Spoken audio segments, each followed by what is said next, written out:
Welcome to Westonka Memories. I'm Becky Thorpe. I volunteer with the Westonka Historical Society. Today we're interviewing Joy Grundeen. Joy's family came here in the 1920s and she grew up, and we're just going to hear about her memories. Good morning, Becky. It's a nice day to have a visit. It's a rainy day here today and it's nice to have a little visit. It is, Joy. It's nice to see you. Mm-hmm. I just have to say that Joy and I worked together at Shirley Hills for 20 some years. And Joy always has, if you ever needed to know anything about Mound and its history, Joy was the go-to person. So we're going to dig into her knowledge a little bit today. So Joy, tell me about when your family first came to Mound and why they decided to come to Mound. Sure. Well, my grandmother and my grandmother had a cousin that lived kind of right behind the A&W drive-in, and she said, "This is a wonderful place to come. You know, why don't you come? And I know there's a house for sale that you can buy." And so my mother and my grandmother came here to Mound, and in the early 20s, and the house that they bought was the first site of the Twin Birch nursing home, and it was a big white house on County Road 15 at the present site of the Lake Minnetonka shores. My grandmother came, and this was during the Depression years, and there were a lot of fruit trees on the property, and my grandma had a big house and she was a good cook, and she opened the house up to boarders, and a lot of the local people that would hire young men, especially that needed a place to stay, they would recommend my grandma, and they would get their noon meal there, and also a place to live. And my father was one of the boarders. He was from Virginia, Minnesota, and again, he grew up during the Depression, and after he graduated from high school, he wanted to come down to Minneapolis, and he went to Dunwoody, and they placed him as a job as an auto mechanic, and the building is still there in Seton. It's right by the Seton Bridge, and it was a gas station for many, many generations. And my father first started working there in the 30s, and then he later went on to own it. But over the years, my grandmother had a reputation of being a kind person and a good cook, and a lot of people would say, "Well, gee, I have an elderly mother. I just can't handle it anymore. Could you have her care for her?" Or, "I have a bachelor brother. We'd really like to have a room for him." And the nursing home just kind of evolved from there. That's fascinating, Joy. Mm-hmm. Could you tell us the name of your grandmother?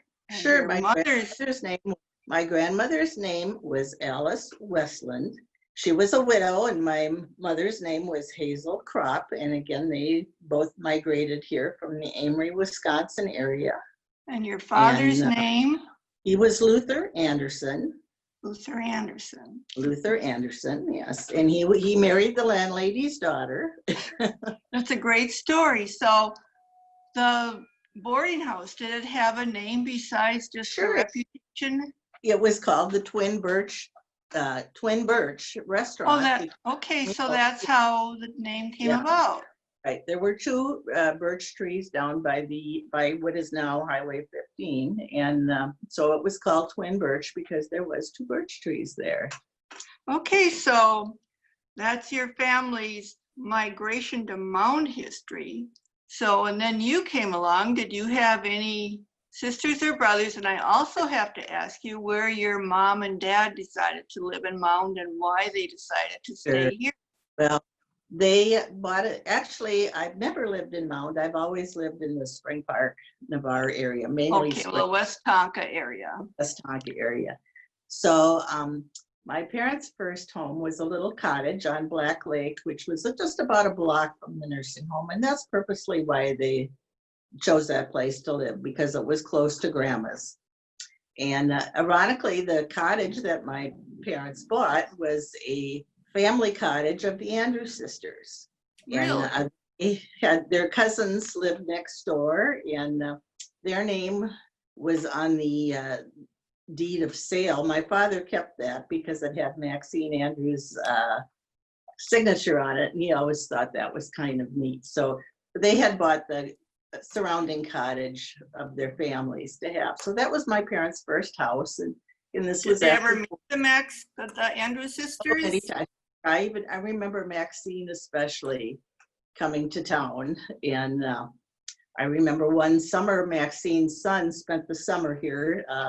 They lived in California, and she wanted him to have a Minnesota experience, and he was just about a year older than I was, so he spent the summer here, and we had great fun fishing in Black Lake. And what a wonderful memory.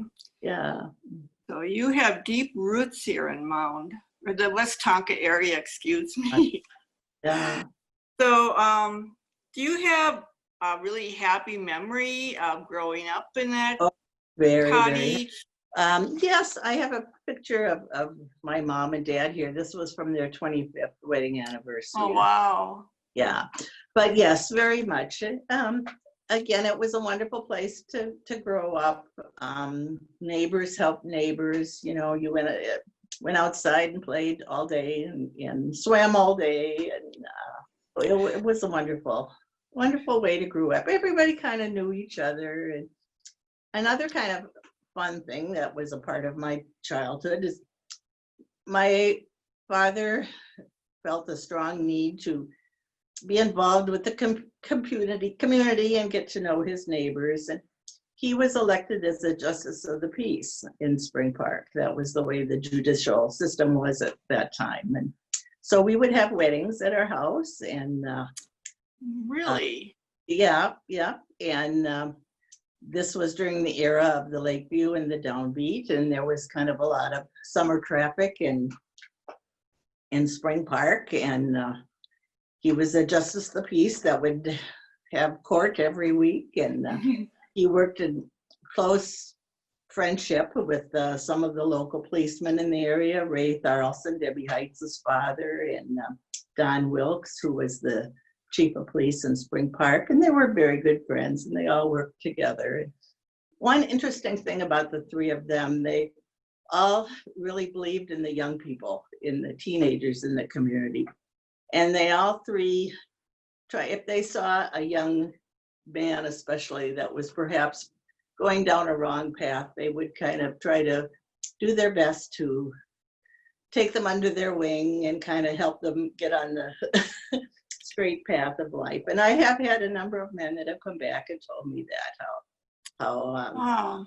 my dad was so nice. And there were a couple of funny stories too that went involved with that. There one time there was a young man that was home for college at the Downbeat, and he did something he was supposed to, and he appeared before my dad, and my dad knew that if he imposed a fine on him, that he would just have his father pay the fine, and that was that. And my father wanted to teach the young man a lesson, and so he did a court order that he had to send in his grades every month, and every month send a church bulletin and a synopsis of the church sermon. And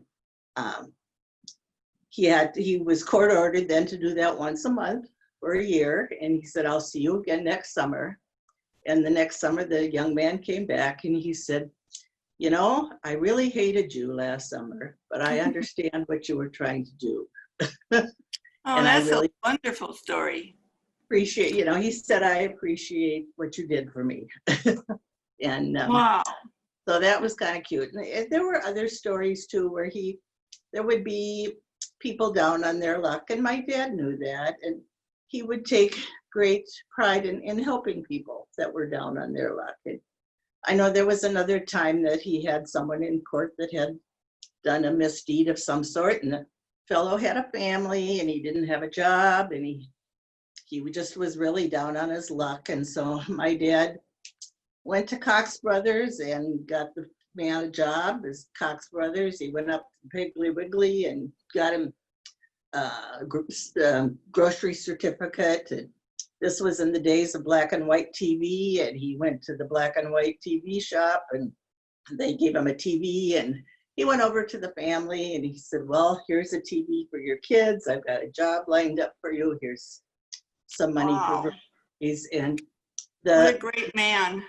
Dad just really took pride in the children. Oh, we've got a TV and there's food coming. And he just took great pride in that. And helped get their lives turned around. It's wonderful. Yeah. And my dad was a bus driver I'm a second generation school district employee. My dad was also a school bus driver. A lot of fun stories with that too. You know, that was back in the days before there were lifts for wheelchairs on buses. And if it would be someone with a broken leg, my dad would have to stop the bus and get out and carry the child up into the bus seat and carry the crutches up. And on the return trip, he'd have to carry the child off the bus. And many young people have come back and said, oh, your dad was such a fun bus driver and I really enjoyed him. And he sounds like he was a very caring person. He was very involved in the community. And I think that's where I decided that I wanted to be involved with the community too and the people around me. So. You wanted to stay. Mm-hmm. Which I wanted to talk to you a little bit too about your memories of growing up, and you've done a lot of that, which is good. I was going to ask you if you ever got to listen to your dad's court or watch any wedding ceremonies. Yeah. I know there was a few times that my mother was sick, and I have a sister who's 9.5 years older than I am, and she wasn't around, and I would just have to kind of go to court and sit in the corner and wait for him. And so, yeah, there were a few times. Yeah. I do have a picture of my sister, MaryAlice, and I. Oh, wow. 1958. So that was kind of fun. That's lovely. And you talked a bit about school, and I wanted to ask you what school buildings, the physical buildings you went to, and memories of favorite teachers to start with. Sure. Well, I went to kindergarten to the old Spring Park's 2-room schoolhouse. So that is now the Spring Park Village Hall, but at that time it was located where Calvary Memorial Church is. So that's where I went to kindergarten. And they tried to group the kids that lived in Spring Park and Navarre to each end of town. And then I went to Shirley Hills for a few grades. And then there was some configuration where I was down at Spring Park again for a year. Shirley Hills, excuse me, what was it, like grades 1 through? At that time it was K through 6, I believe. But as numbers involved, that was before the days of Hilltop. And so they had to kind of maneuver kids with classroom numbers during that time. So yes, I did my elementary years at Shirley Hills, and then went on to Grandview. And during that time, it was 7, 8, 9 at that time. So, and then on to the high school, which was in downtown Mount at that time with the circular pods that everyone remembers it. So, sure. And they were good years. Yeah, they were very good years. Do you have a particular teacher that stands out in mind as someone who maybe was extra special? Oh, many. It's too hard because there were many of them that I felt that were part of my nurturing. Mr. Robert Heitman, who was the original, well, actually, he wasn't.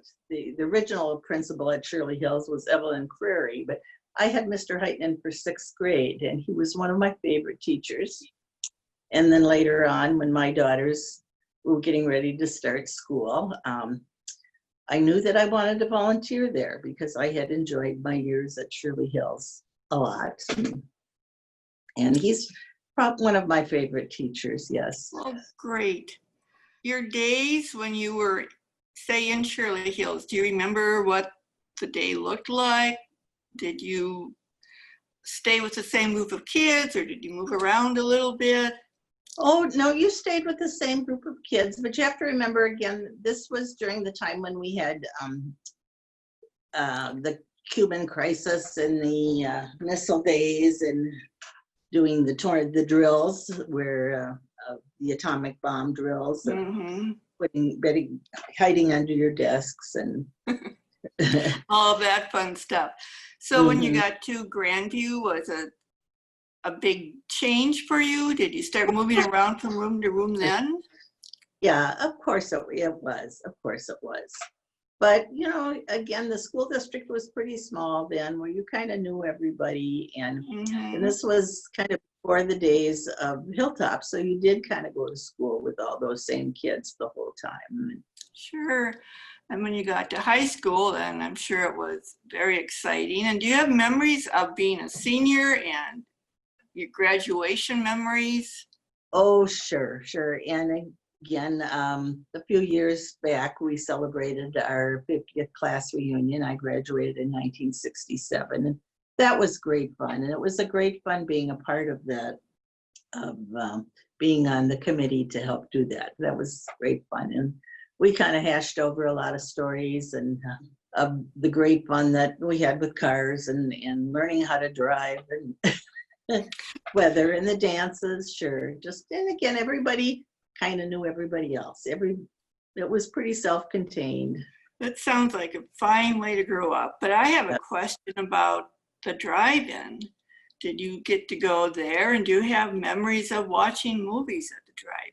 Oh, certainly, certainly. Again, I think most people know it's kind of a kitty corner from where Good Shepherd Lutheran Church is. And yes, it was a fun thing to do. And again, a lot of kids would kind of pile in cars. I never really did that, but kids would pile in the back of cars and try to sneak in a place to see your friends. And do you remember a movie you watched there that stands out?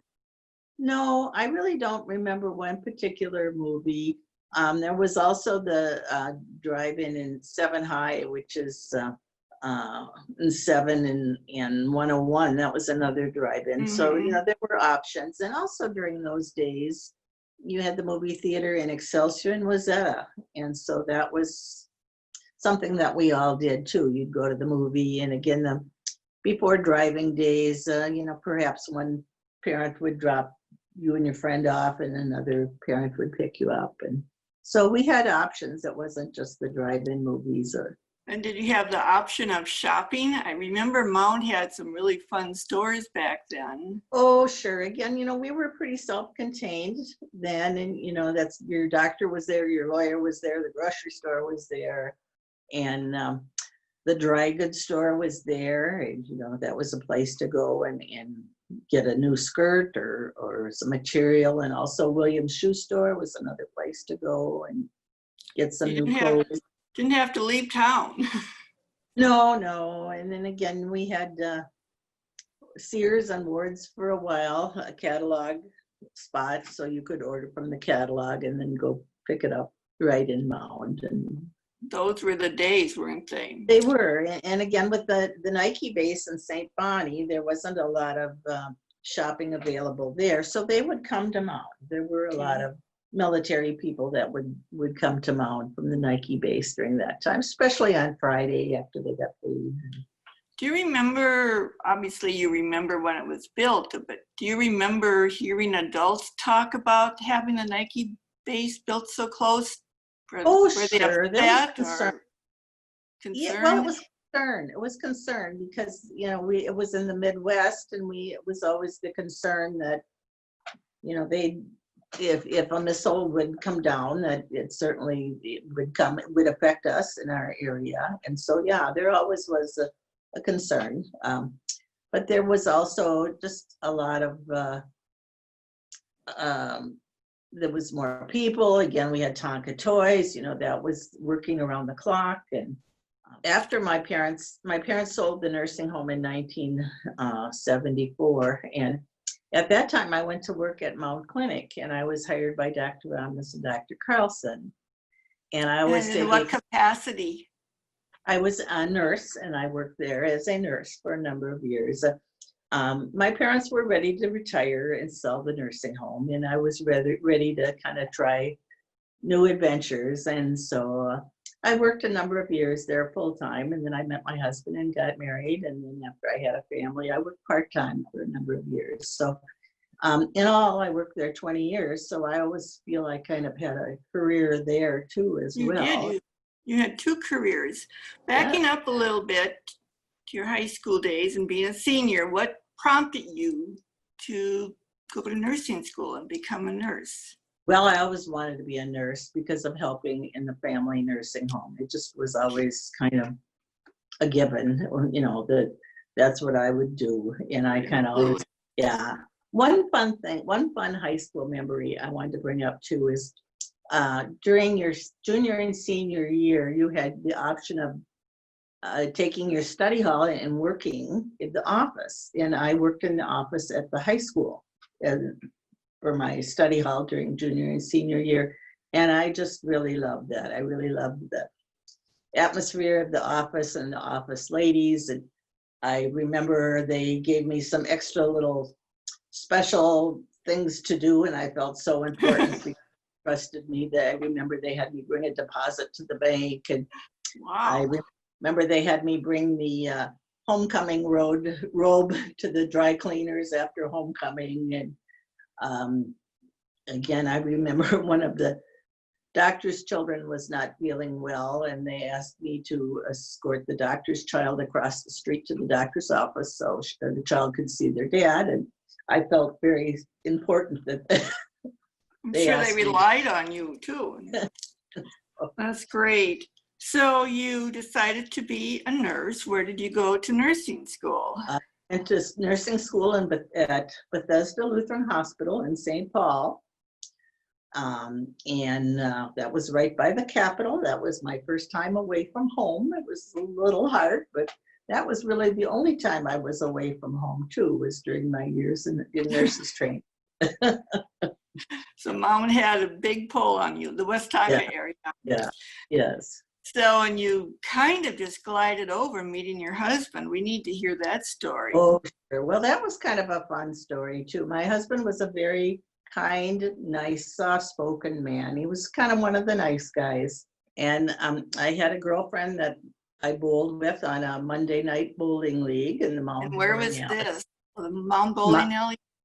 Mm-hmm. And my husband had a roommate that kind of had a crush on one of the gals on the bowling league. And his roommate said, come on, let's go watch the ladies bowl. So they kind of kept coming on Monday nights to watch us bowl, and we all just kind of finally started to talk. And of course, my husband's roommate and the gal he had a crush on, that kind of never evolved anywhere. But my husband and I were both kind of the quiet ones, and we both kind of sat on the quiet end of the table. And oh, I can just picture that. That's great. So where was your husband from? He was a Minneapolis boy. He was raised in Minneapolis, and he had an aunt and uncle that had a summer cabin in the Forest Lake area in the North Arm area. And he would come out and fish a lot. They'd come out on Sunday to see the aunt and uncle, you know, at the lake. And he just fell in love with the lake area. And he just kind of always decided when he grew up, he wanted to buy a home and be on the lake, that it was just a place he wanted to be in. Okay, so you answered my question about how did you and your husband decide to live here? Yeah. Well, we both, you know, he lived here already, and I had grown up here. And sure. So you had your two careers basically. You worked for 20 years at the clinic, so you must have really liked that job. If you were I did. I enjoyed the people, and I just enjoyed the clinic atmosphere too. I enjoyed the doctors were very kind to me. Again, these were my young years in my 20s, and I learned a lot. I learned a lot about people, and it was a wonderful place. I had a lot of role models with Dr. Ramnes and Dr. Carlson too. You didn't stay there for your whole career. What prompted you to try a second career?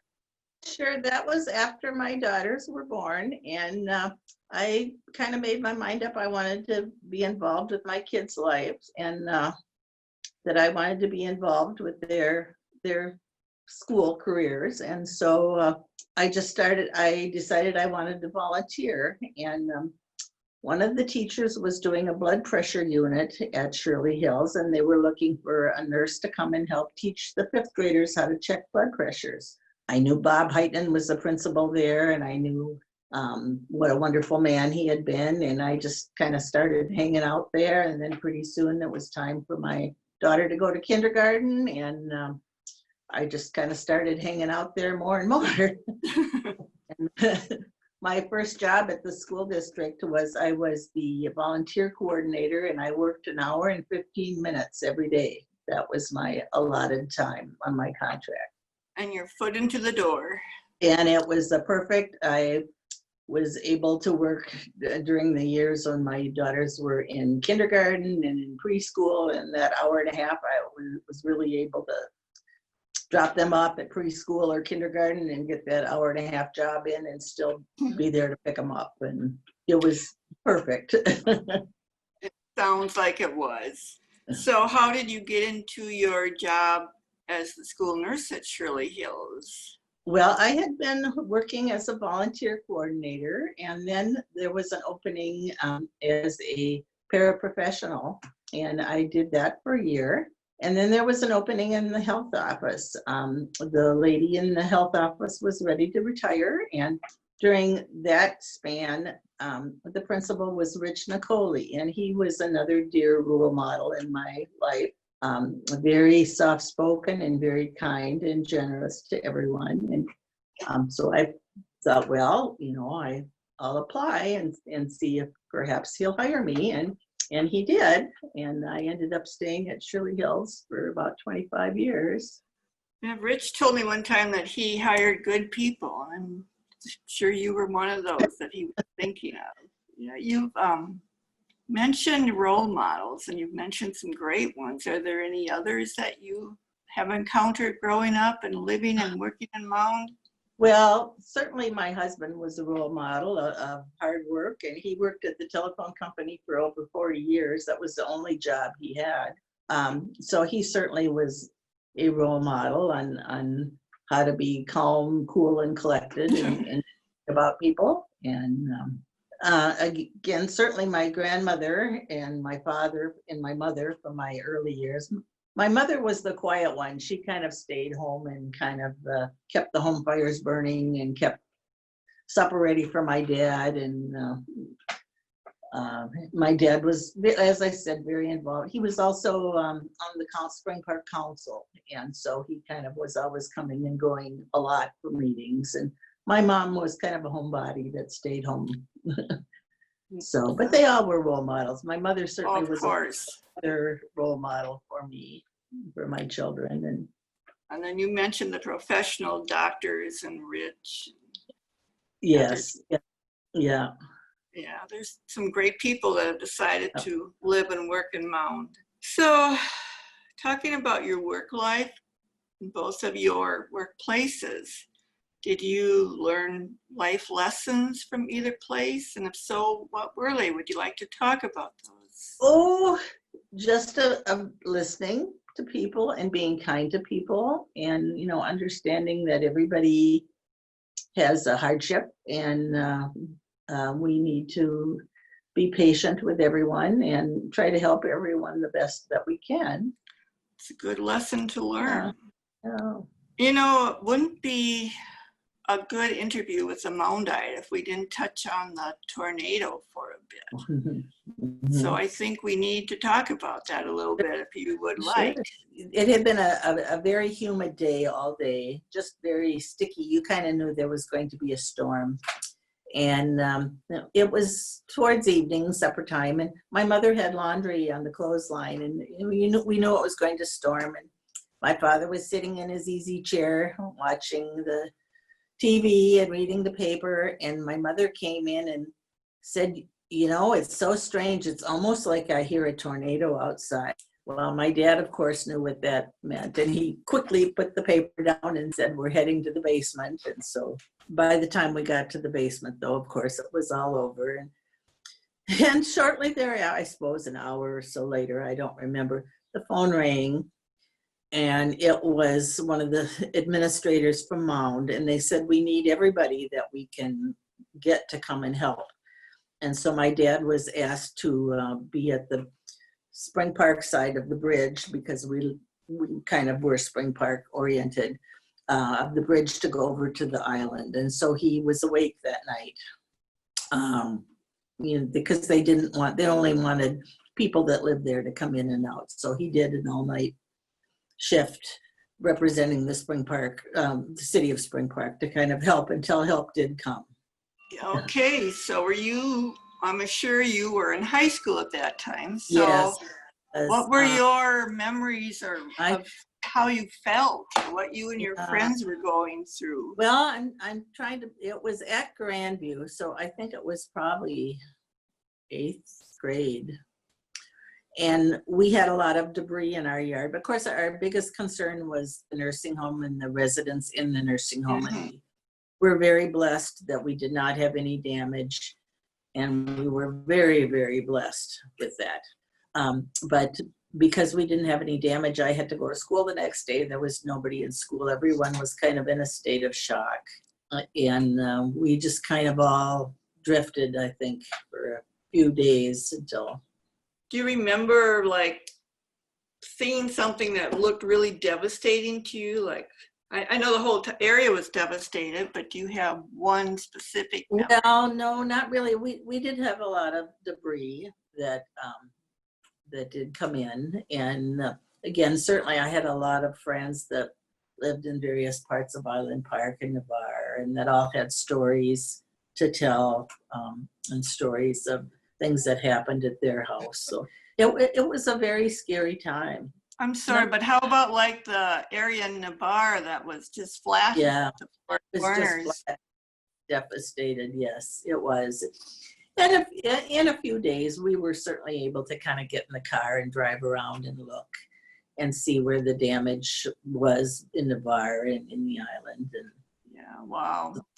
Yeah, that had to have been scary. So we're kind of coming to the end of our questions here, but would you like to share anything that we haven't touched on? Well, I've always enjoyed living in this area. My children, I have 2 daughters, and they kind of both give me a bad time because they've traveled the world, and I've continued to stay in Mound, and they kind of tease me about that. But I've enjoyed the community, and I just enjoy what the community has to offer, and enjoy the growing up in this wonderful community. Oh, you've certainly contributed to it being wonderful, Joy. You're a giving person. Yeah. How would you like to be remembered? I'd like to be remembered as a wonderful mother and a wonderful nurse, and someone who cares about other people. I think you can check all those boxes. I guess that's it if you don't have anything else.